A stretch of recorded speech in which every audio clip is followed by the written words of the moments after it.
Okay, the Honorable Tan Sri Dato' Amar Raja Morshidi Abdul Ghani, State Secretary of Sarawak, Mr. Park Deng Soo, Director General, Public Governance Program, OECD, Korea Policy Center, and of course, not forgetting Mr. Yoon Gun Kim, the Research Fellow of Korea Legislation Research Institute. A warm welcome to everyone today. Of course, I've been given for about half an hour to moderate this very important session this morning.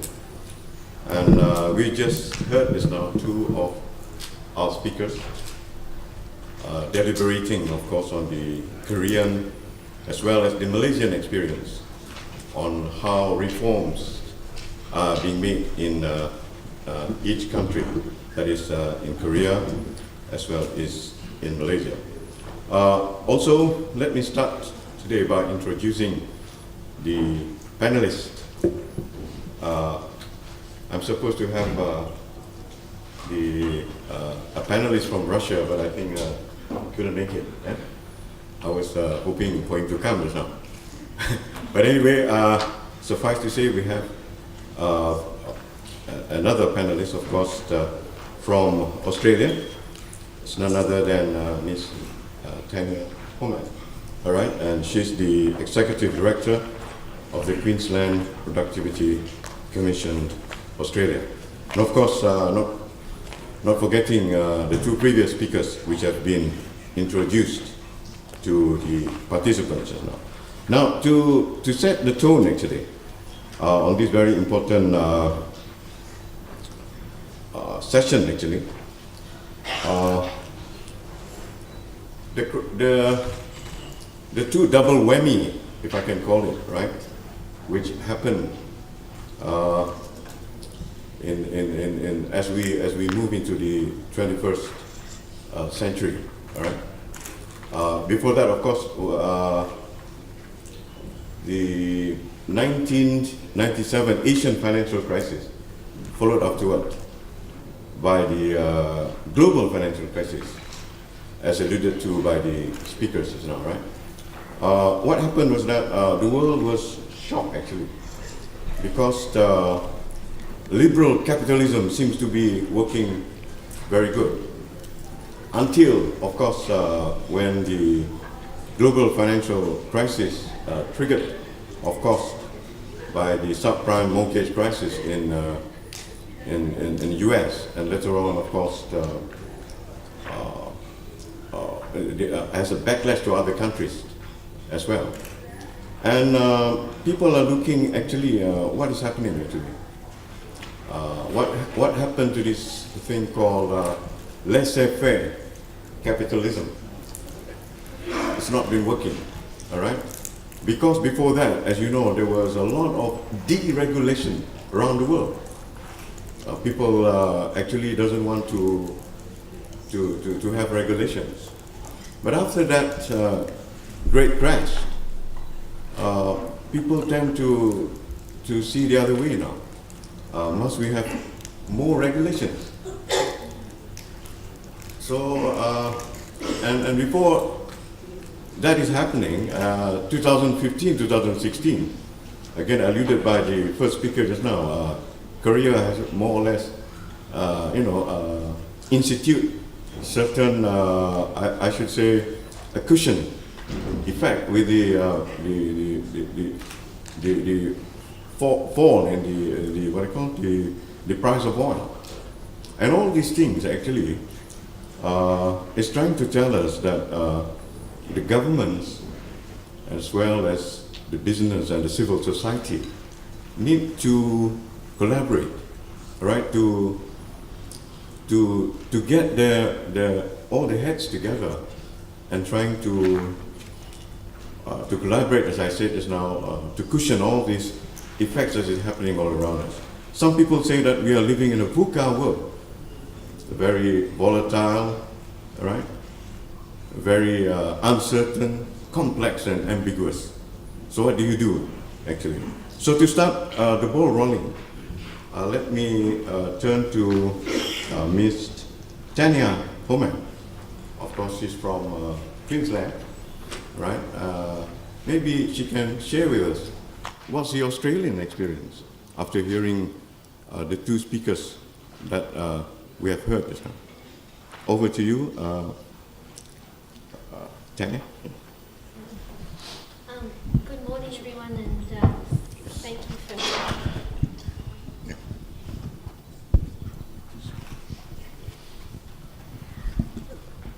Good morning, everyone, and thank you for having me here today. It's a very great pleasure to be able to speak about the Australian regulatory reform experience. The Queensland Productivity Commission's a very new commission in Australia. It's a productivity commission that's been set up at the state level, and we've been in existence for a grand total of about 6 months now. And we have the very great benefit of bringing together both the regulatory reform component of the Queensland state government and also having the government ask us to have a look at some of the structural reform policies that it wants to progress in the state. So we're currently running 2 inquiries into electricity sector to improve how that works.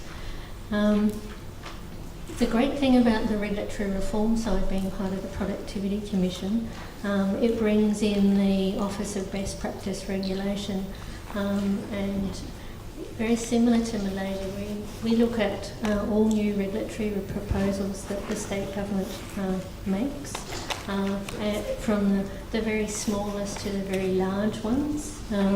And they're not, any new regulatory proposal is not supposed to go to the Parliament unless we've looked at it and given it a certificate of endorsement. And it's been an interesting process. That process has been in place for about 3 years now as part of an independent agency. And that public buy-in is very interesting in the Parliament. If the process hasn't been adhered to and a regulatory impact assessment's not being made publicly available, questions are asked. And certainly the business community is very aware now that they should be involved in public consultation. If that doesn't happen, certainly the Minister of the day is being asked the question of where's the assessment, why haven't we seen it, why haven't we been able to comment? And we prepare an annual report now as well to make sure that all regulatory impact assessments are there. If for whatever reason a minister has asked for an exemption, that's made public. And the ministers certainly take that report very seriously, because it becomes quite evident which ministries are following what they need to be doing, and which ministries may perhaps not have followed what they needed to do quite so much. And I think certainly that process of public buy-in and public scrutiny has made people a lot more aware of justifying what they need to do. Okay, one interesting thing which alluded to again, referred to by the two speakers, was that in order to drive all these regulatory reforms, you must have strong leadership and political will. Can you elaborate further in the Australian experience? Yeah. Certainly. And this is something I'll talk about tomorrow, but the Australian government, I've got a colleague in the room here, has certainly been great champions of the regulatory reform process in Australia. We've probably been running on that arrangement now for about 2 decades. And at that national level, the leadership of continually setting, I suppose, an agenda for reform benchmarks, and then at the state level, having a way of measuring that. And we've variously had timetables for delivering, removing restrictions and competition out of our legislation, through to harmonising regulation across states that's continually monitored and reported back to the Australian government. So that leadership at the Australian government's been a very important part of the process as well. Okay, thank you, Tanya. Let me now go to Saudara Dato' Latif. As you know, of course, Dato' Abdul Latif is no stranger to all of us here. He is, I think, known to all of you. The only sad thing about him is that his other half is not from Sabah. His other half is from Sabah. But anyway, he deliberated actually on what I term as the Najibnomics actually, all right? As he more or less telling us just now. So of course, Najibnomics, one of it is that, of course, trying to put Malaysia as a fully developed nation by the year 2020 and also a high income nation. But he told us that we are still trapped in this middle income country, more or less. And I would like to ask you now, in terms of regulatory practices, what are the things that you can cite, for example, that can bring more growth and prosperity, so that we, what I call the people can have higher income? Yeah, over to you, Dato' Latif. Thank you, Dato' Ghaffur. Now, regulations are necessary. You need to have regulations because there are objectives, tied to those regulations that you put, in place. As we mentioned, some regulations are to protect the environment, to protect certain group, right? To ensure, safety, security of the country and all that. Okay, but even though regulations are, are important, but only the necessary one. Okay. Now, the former Director General of Public Service Malaysia had mentioned, he has given his observation. He says that we have enough regulations in the country because we are a country which is over-regulated but under enforcement, right? Under enforcement. That is where, when we talk about regulations, the need for us to review, some of the regulations which were introduced much earlier. At that point of time, when these regulations were put into place, it was appropriate, it was necessary. But things have changed, right? Things have changed and we have to review because we have to do away. Because as long as the regulations are in place, they are imposing impediments, right? They are imposing obstacles.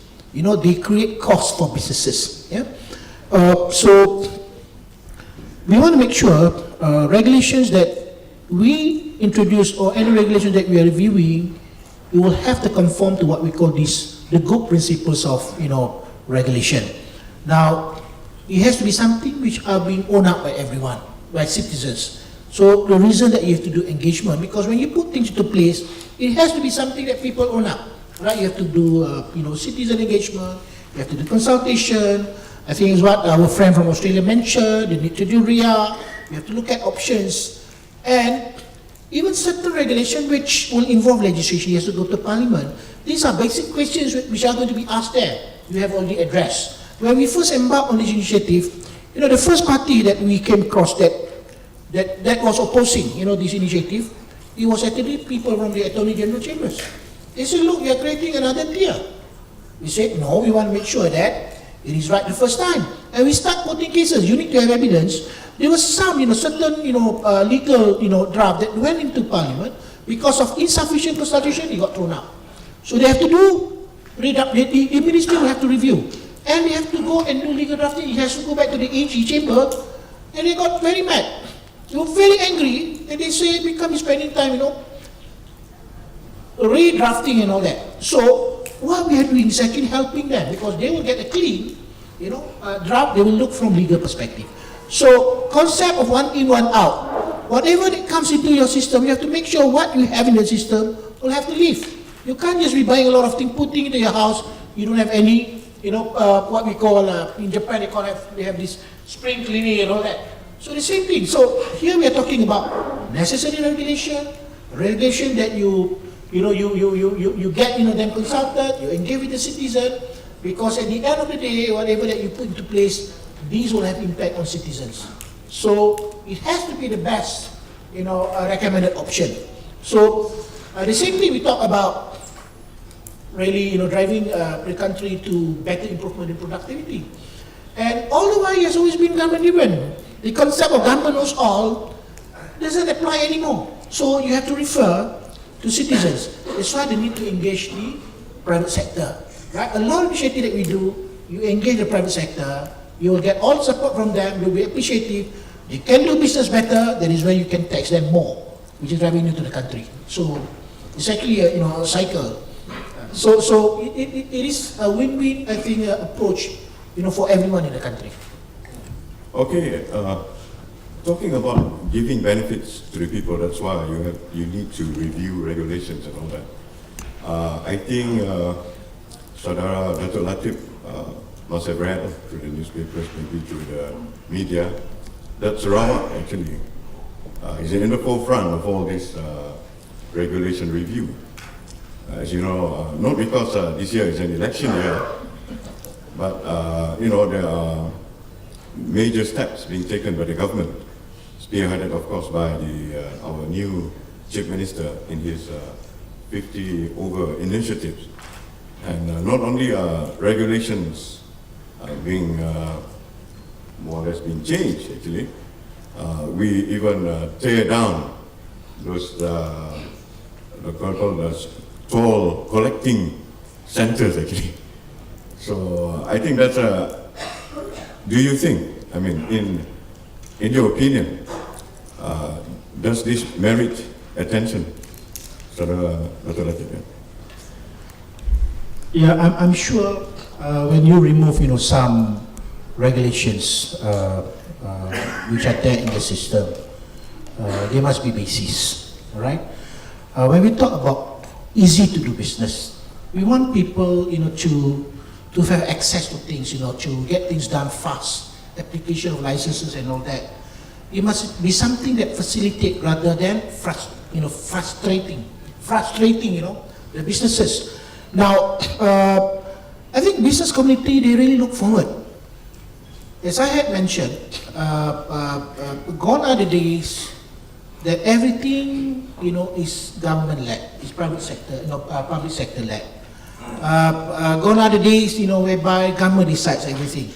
Now, this calls for more transparency, for more accountability. You can only arrive to that when you engage people. So I think principles of good regulation, you have to inform in advance citizens, what are your plans? That's why, as I mentioned in our annual regulatory report, we are going to list down what are the regulations that each of the regulators plan to do in the next couple of years. So people get informed and they can start giving feedback. And there will be some regulation listed there which may not be listed exhaustively. Citizens can say, oh, we realize there's one regulation which we are not happy. This ministry has no plans at all. Can they give feedback? So this is what engagement is all about, so that you want to make sure that everyone is well informed. Decision making is going to be a well informed decision involving especially key stakeholders, key parties, and also the involved parties. So I think in the case of Sarawak, when you mentioned that you are doing away with some of the regulation, I'm sure these are obsolete regulation, unnecessary regulation, burdensome regulation.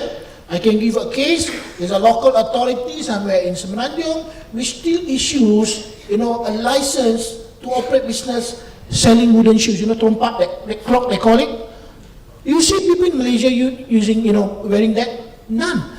But I may just decide to go retirement. I go over to Johor. I set up this business. I will receive, summon from the local authority. And these are things I would say unnecessary. But as long as these things are there, it is still enforced. Right? It is still enforced. So these are things that we have to review. We have to make things easy. We have to decide on regulation. We review. Construction week, we only have 9. And people are happy. Right? And we have just measured compliance costs on the private sector alone. We have not measured on the government. Because when you do away with a lot of the regulation, you don't need a lot of more resources to really, you empower, right? And you ensure it is only the necessary one. Okay, thank you, Dr. Latif. Maybe one more question to Mr. Hong Kyun Gil, right?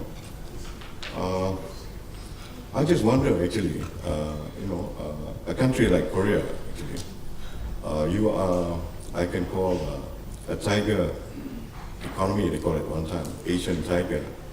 And apart from your economic prowess, and also a nation that is very, I can call it, just like Australia, a very sporting nation, that you win honors international. I would like to ask a geopolitical question, would you mind? Because it may have some impact on people and all that. You say in Korea, you are living next door to your neighbor, which is North Korea, actually. All right, and every day I think instead of other news, the headline is always the North Korean is always very aggressive and all that. So in a country like South Korea, how do you cope with all this, especially in trying to drive regulations maybe near the border? Yeah. Maybe you'd like to respond to that. Yes, it's a very unexpected question. There's rather some diplomatic issues rather than regulatory issues, actually. But to answer that, the point, I think we also do the regulatory reform in the northern part of northern part of South Korea as well. It's we say the metropolitan area, including the metropolitan areas, so we are considering some sort of regulatory reform as well. But just to talk about, actually, I'd like to change the topics to slightly smoother one, actually. So regulatory issues again, and then you talked about the balance. So regarding the how do we can I say how do we just overcome the way to overcome the crisis? I think it's a balance. I think also regarding that Latif's the remarks as well. Which one is necessary? Which one is unnecessary regulation? How do we find it? How do we determine this? This is a very important issue, actually. What I think is that the striking the balance between the desirability and reality is the point, I think. So when some administrators plan to introduce new regulations, so normally I ask them, okay, so this regulation applies to which part of the industry? The scope of the industry, what I mean is. In this case, we need to have the balanced position, particularly. And I used to ask them, how old are these industry?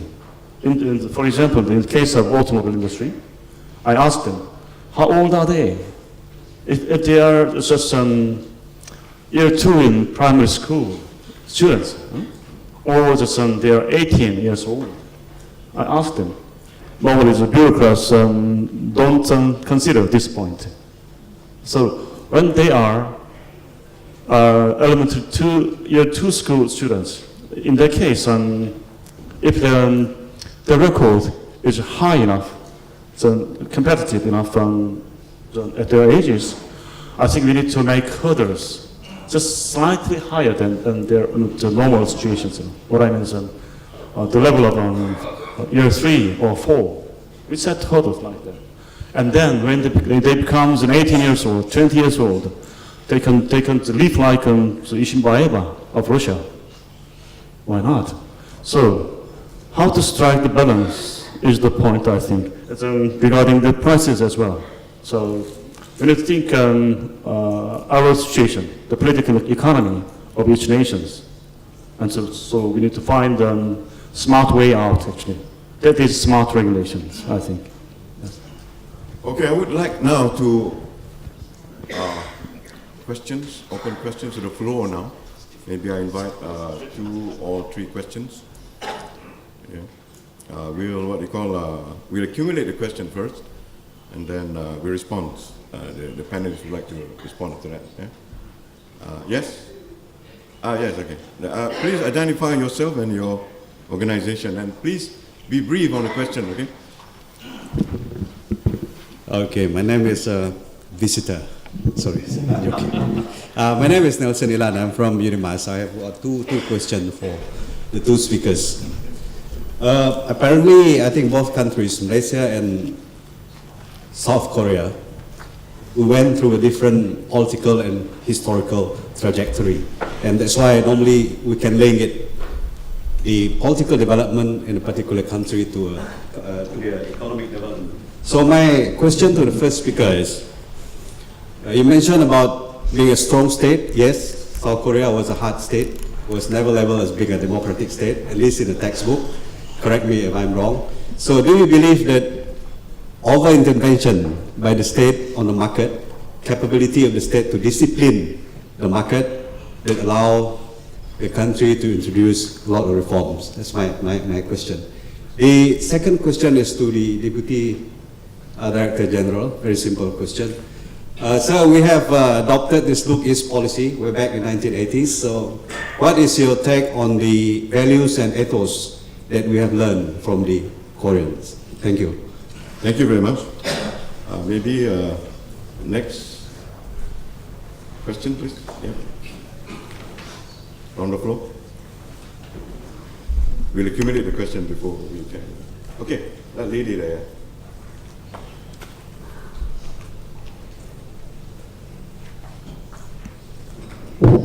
Good morning. I'm Punita from National Water Services Commission. I actually want to take a step further from what the facilitator was mentioning.